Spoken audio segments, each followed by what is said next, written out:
Bismillah, Ustadz, ada nggak amalan atau amalan kita supaya bisa ke tanah suci Mekah? Karena saya jujur rindu ingin ke sana. Ada. Satu, nabung.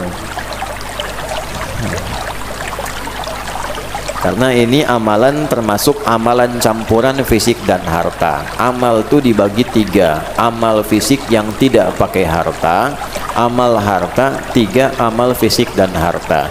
Amal fisik seperti sholat. Sholat tidak melibatkan harta kecuali pakaian yang menutup aurat.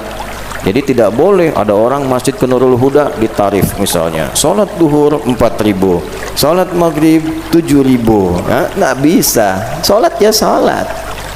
Ada amal kedua namanya amalan harta. Karena tidak semua orang bisa melakukannya, maka nilai pahalanya lebih tinggi dari amalan fisik.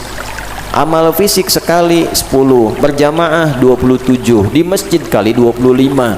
Infak dilakukan berapapun nilainya sepanjang ikhlas, paling minimal 700 kali lipat, paling minimal. Dapat dari mana? Quran surah kedua, ayat berapa? 261. Bagaimana bunyinya? Mathalul ladzina yunfiquna amwalahum fi sabilillah kamathali habbatin ambatat sab'a sanabil fi kulli sumbulatin mi'atu habbah wallahu yudha'ifu liman yasha' wallahu wasi'un alim. Yang terakhir kenapa saya lengkapi? Karena sering dipotong ayat ini sampai 700 saja. Padahal yang motong sampai sini yang suka hitung-hitungan.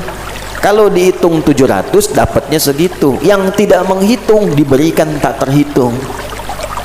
Ada yang infak 1 juta, dihitung, oh 700, dikalikan langsung catat malaikat kali 700, dapat 700 juta. Ada yang infak 1000, tapi dia tak berhitung, yang penting Allah ridha, masukkan tanpa hitungan. Bisa saja Allah perintahkan kalikan 1 miliar pahala, bisa. Jadi kalau sudah beramal, tidak perlulah dihitung. Biarkan Allah yang memberikan nilainya, cukup kita berusaha ikhlas mengamalkannya. Nah, ada pahala yang lebih besar yang ketiga. Namanya apa? Ibadah yang menyatukan fisik dan harta. Seperti apa? Haji dan umrah. Karena itu haji sudah tidak ada bandingan pahalanya dengan amalan lain. Kenapa? Karena menyatukan dua ini. Karena itu laisa lahu al-jaza illa al-jannah. Enggak ada pahala yang setara bagi haji yang benar, berhasil, mabrur itu kecuali surga. Hajinya bukan makbul, hadisnya bukan berbunyi al-hajjul makbul, bukan, al-hajjul mabrur. Haji yang merubah perilaku yang menunaikannya menjadi lebih baik setelah haji dan dijaga sampai meninggal. Makanya disebut oleh orang Arab Pak Haji. Itu bukan gelar, Bu Haji, bukan. Karena ibadah tidak ada gelar. Kalau ibadah itu ada gelarnya, orang Islam paling banyak gelarnya. Bapak John SHI. SHI apa? Sholat, haji, infak.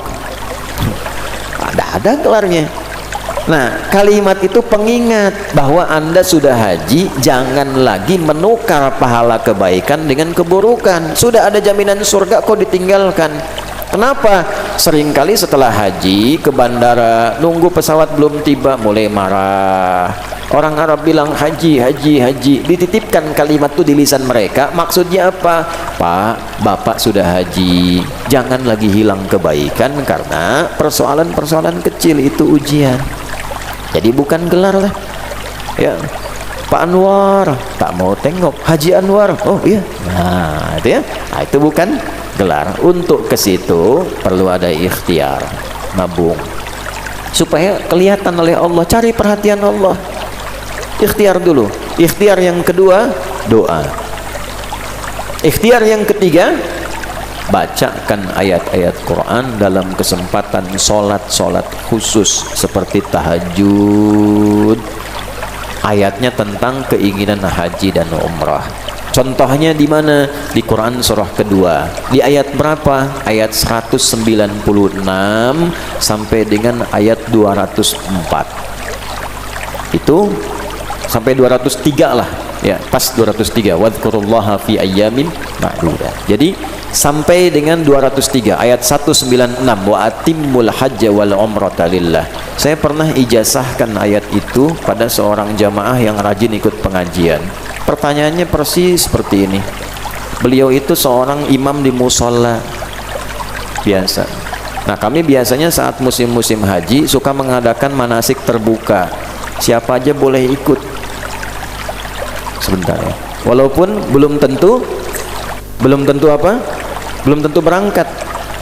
Jadi ketika kemudian datang ikut manasik, nangis, Bu. Lihat miniatur Ka'bah itu seakan-akan berada di area itu. Kemudian yang lain sibuk seperti ini, merekam pakai handphone. Tuh beliau tuh ikutin tawaf tuh bacaannya ini. Setelah itu kurang lebih 3 hari kemudian ada pengajian, orangnya nggak ada. Pekan depannya nggak ada lagi. Nah, setelah selesai musim haji, pengajian kami berlangsung karena saya tidak berangkat waktu itu. Datang, ikut pengajian. Saya tanya, antum kemana kemarin? Berapa kali absen? Afwan Ustaz, saya nggak sempat bilang, saya izin kemarin haji. Kok bisa sekarang? Jadi waktu selesai manasik pulang, saya imami, saya terus baca surat yang Al-Baqarah itu. Tiba-tiba di belakang ada yang tanya, Ustaz, kok bacanya itu terus? Katanya, Ustaz sudah haji belum? Belum. Udah, ikut di tahun ini kita berangkat dengan saya pakai ONH Plus. Itu nyata. Tapi tidak menarik akhirat untuk dunia. Jadi jangan ditariknya baca ini supaya haji. Nah, sekarang kan banyak begitu, baca ini supaya ini. Tidak. Tugas kita itu cuma baca saja. Ya, tarik ke akhirat, biarkan Allah yang memimpin dan menjalani takdir kita bagi kita semua. Diperjalankan kita maksudnya ke situ. Ya. Jadi silahkan itu diamalkan.